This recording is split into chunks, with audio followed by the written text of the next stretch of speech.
Akarv Biocorp. Make the right move right now. Visit us at akarv.com.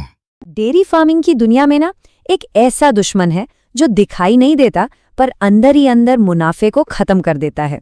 आज हम इसी छुपे हुए दुश्मन के बारे में बात करने वाले हैं। जरा इस सिचुएशन के बारे में सोचिए। फार्म की सबसे अच्छी दिखने वाली गाय जो दूध भी सबसे ज्यादा दे रही है, वही अंदर से कमजोर होती जा रही है। बाहर से तो सब कुछ बिल्कुल ठीक लगता है, लेकिन असल में उसके शरीर के अंदर एक ऐसी जंग चल रही है जिसका सीधा असर हमारी जेब पर पड़ता है।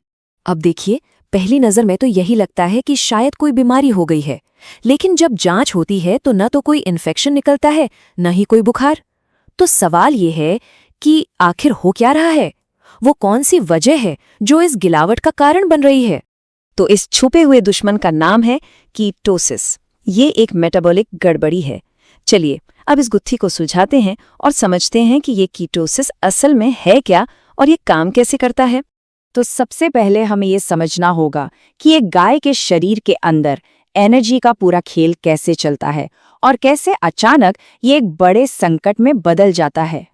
देखिए, कीटोसिस एक ऐसी कंडीशन है जब गाय का शरीर खासकर ब्याने के ठीक बाद अपनी एनर्जी की जरूरतें खाने से पूरी नहीं कर पाता है। और तब क्या होता है?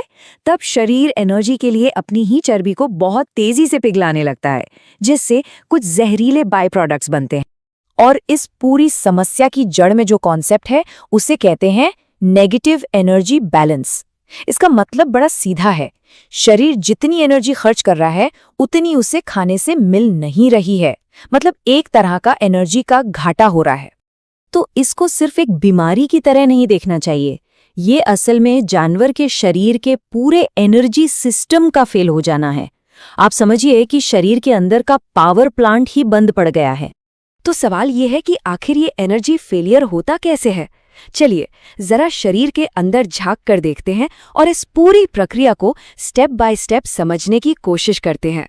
देखिए, कहानी शुरू होती है दूध की बहुत ज्यादा मांग से। अब इस मांग को पूरा करने के लिए शरीर क्या करता है? वो अपनी जमा की हुई चर्बी को तेजी से इस्तेमाल करना शुरू कर देता है। लेकिन लिवर पर अचानक इतना लोड आ जाता है कि वो इस सारी चर्बी को एनर्जी में बदल ही नहीं पाता। और यहीं से असली प्रॉब्लम शुरू होती है, जब बची हुई चर्बी जहरीले कीटोन बॉडीज में बदलने लगती है। ये जो जहरीले कीटोन है ना, जैसे एसिटोएसिटेट और एसीटोन, ये जानवर के खून, दूध और यहाँ तक कि पेशाब में भी जमा होने लगते हैं। यही वो केमिकल्स हैं जो सीधे सीधे गाय की भूख खत्म कर देते हैं और उसके लिवर को नुकसान पहुंचाते हैं। और बस यहीं से एक ऐसा खतरनाक चक्कर शुरू हो जाता है जिससे निकलना बहुत मुश्किल है। गाय की भूख मर जाती है, जिससे उसे और भी कम एनर्जी मिलती है। कम एनर्जी का मतलब शरीर और ज्यादा चर्बी जलाएगा और इससे कीटोसिस की प्रॉब्लम और भी ज्यादा बढ़ जाएगी। अब जब हम ये समझ चुके हैं कि कीटोसिस कैसे काम करता है, तो सबसे बड़ा सवाल ये उठता है कि ये होता ही क्यों है, और इसका जवाब शायद आपको थोड़ा हैरान कर दे। जी हाँ, कीटोसिस कोई अचानक होने वाला हादसा नहीं है। सच तो ये है कि ये अक्सर हमारे ही मैनेजमेंट यानी हमारे रखरखाव और प्रबंधन की कमियों का नतीजा होता है। इसके पीछे कई मैनेजमेंट से जुड़ी वजहें हो सकती हैं, जैसे ब्याने से पहले और बाद के जरूरी समय में सही डाइट न देना, गाय का जरूरत से ज्यादा मोटा होना या फिर उसे तनाव भरे माहौल में रखना। ये सारी चीजें मिलकर इस प्रॉब्लम को दावत देती हैं। अब देखिए, कीटोसिस भी दो तरह का होता है। एक है क्लिनिकल, जिसमें लक्षण साफ साफ दिखाई देते हैं, लेकिन जो दूसरा है सब क्लिनिकल, वो कहीं ज्यादा खतरनाक है। क्यों? क्योंकि इसमें बाहर से कोई लक्षण नहीं दिखते और ये चुपके से दूध का उत्पादन कम करके और प्रजनन क्षमता पर असर डालकर हमारा आर्थिक नुकसान करता रहता।